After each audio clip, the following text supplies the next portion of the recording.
Hi guys, magandang hapon. Gagawa tayo ng merienda at ito ay ang banana Nutella sandwich. Dalawang saging binalatan ko at iniwa ng pabilog na manipis.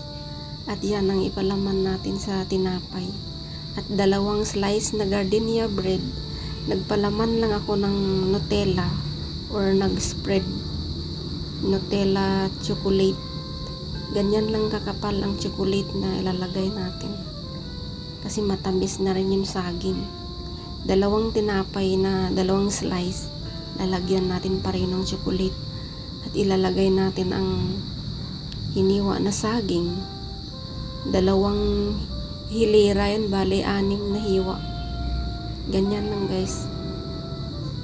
6 na slice na saging. Lalagyan natin ng niyog or coconut na fresh ba yun, yung nilalagay sa may sa mga malagkit, yung nilalagay sa mga kutsinta, desiccated coconut ba yan kung tawagin. Yan, nilagay ko dyan. Saka itatakip na natin ang isang tinapay.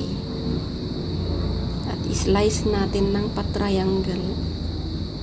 Gusto ito ng mga bata dahil matamis. At least healthy ang kanilang merienda dahil may saging. Ganyan lang. Huniwa ko sa parang triangle. Gagawa tayo ulit ng isa pa. Ganun pa rin. Ulitin lang natin yung same procedure. Mag-spread tayo ulit ng Nutella chocolate dyan sa dalawang tinapay at ilagay ang hiniwang saging.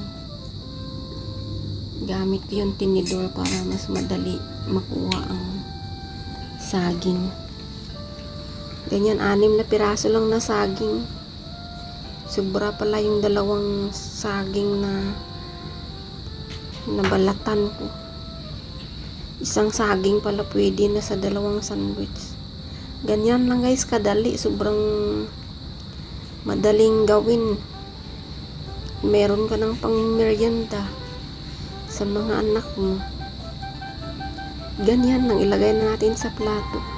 At yan ang ating banana Nutella sandwich. Yan ang ating recipe for today. Thank you sa mga nanood. At saka God bless. Bye.